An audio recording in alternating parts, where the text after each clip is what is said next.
Hi everyone. In this video I'm going to show you how to satin wrap a tassel mold.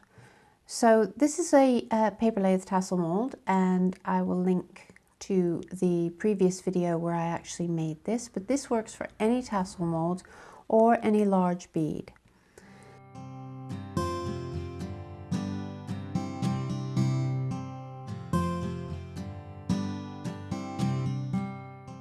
The first thing that you need to do is you need to choose your covering thread, and you need to make a warp of it. So this particular one, I'm using a very fine silk thread.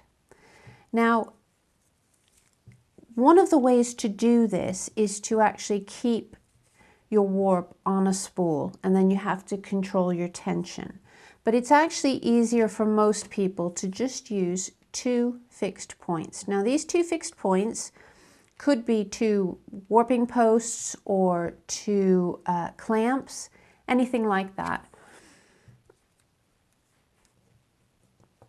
And what you need to do, I've just taped the end down, is to work in a figure of 8 around your two posts. And this will help you to maintain the tension as you're working the satin wrapping. My two posts are on our total trimmings table, and so obviously I could spread them out at different distances if I wanted to, and I've also used this to actually measure the warp in the first place. I'm just going to slightly move the camera so that you can see where my hands are now, because you don't actually need to see what's happening at the top end. You'll see here is the warp, and we'll smooth that out as much as possible. Now we need a length of strong thread, and I'm using linen, and I have waxed it. This isn't always necessary, it's just something I actually like to do. And you need a needle, preferably a blunt needle, but it doesn't have to be, that will go all the way through your mold, so it is at least as long as. Now this isn't always possible with the really big molds. You need to use mattress needles and doll needles so they won't be blunt. I'm using a bodkin here, which means I do have a blunt end.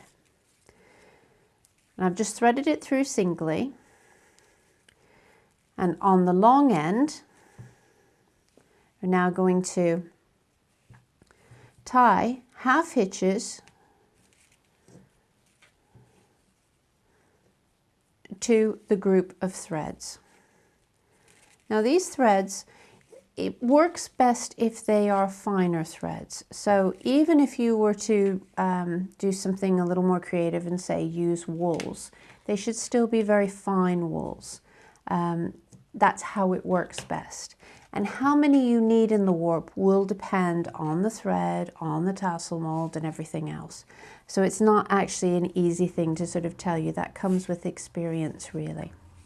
So now that that's secured, I use 3 knots just for safety's sake. And you'll notice I just trimmed off that little end there.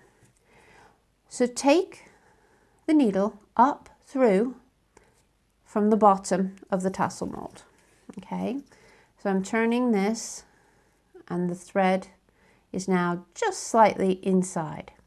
Now I'm going to turn the tassel mold towards the thread and smooth the threads out so that they spread out a bit, whilst maintaining the tension. The tension is the important thing. I'm going to turn it, maintain the tension. You hold it a little bit there. If you hold the warp just a little bit, it'll help you. And then you take the needle and you go around the warp so that the warp is encased with the thread, and then you pull in just a little bit. You see? And then you turn so that you'll lay the next one right next to it, so you don't come across that hole. The secret is you need to keep that hole. I'm just going to release some more thread. I'm actually going to release quite a bit more thread just so that it's a little more comfortable to work, which I know is taking me a little bit off the edge, but you'll see what's happening in a minute as I turn it. So I'm going to again turn, smooth, come over, drop down, and then just catch it in a little bit. And then I'm going to turn again so that I'm working alongside. So you can see just about, if I take my finger away, you can see through the hole. So what you're doing is you're maintaining the hole there, which means it will give you enough space to then add your tassel cord. You're not blocking up that hole. And obviously you're also covering it much more smoothly than if you were to go through the hole every single time. Right, I'm going to carry on doing this without talking so that I can speed through the process later. So you don't have to watch the whole thing all of the way through.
And then end at the bottom of your tassel again. So you still hold tightly, keep that tension, and then what you want to do is tie half hitches again whilst that is still taut.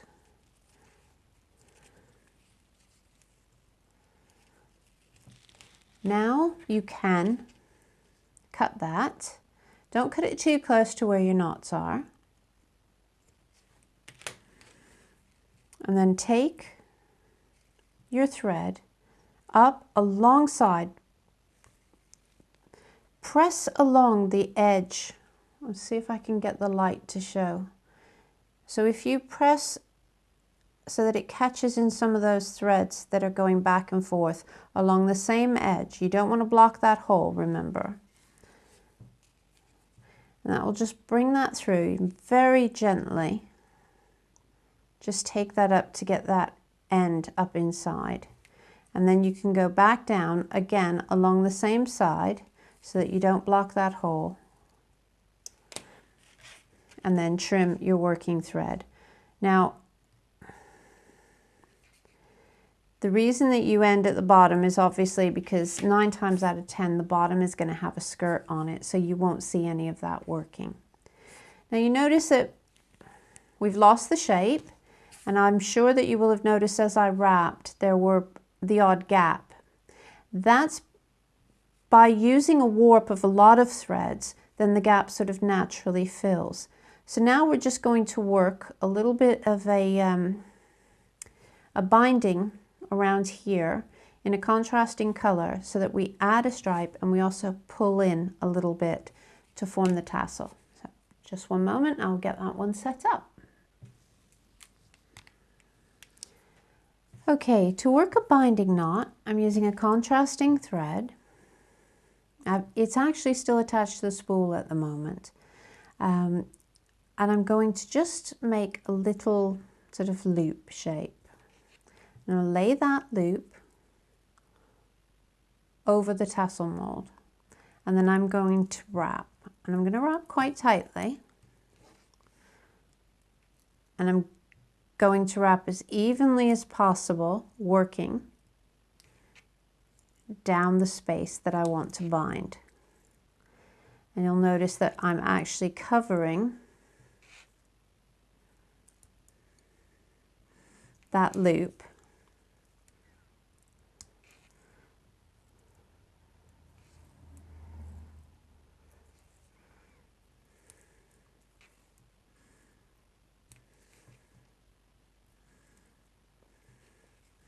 I think that will be enough for this particular one. So I'll then cut my length, and then that gets threaded through the loop. Just hold that to the side and pull the thread up, which will take that up underneath the binding that you've just created. Now at this point, ideally, you should take a needle. I haven't brought a short enough one over to my work table, but take the thread under and through, just so that it's hidden away, because then with a sharp pair of scissors, you can pull up, cut, and that end should sink nicely into the threads underneath. And you can do this, repeat this for the other end. I like to take them both in opposite directions if I remember, just so that it gives a little bit more space, and they'll be fighting against each other then, so less likely to come loose. I've just caught that one actually. I've caught the other thread. So if you get that happen, you've caught that round. You don't want that to happen, because that will pull your threads out incorrectly. There we go. And pull up.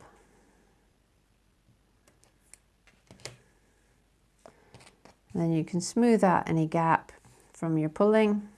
Ooh, little dinky thing. And smooth where that's separated a bit. And there you have it. One tassel head ready to have a tassel skirt fitted. If you've enjoyed this video and would like to see more, please subscribe, click like, and I'll see you in the next one. Thanks very much. Bye-bye.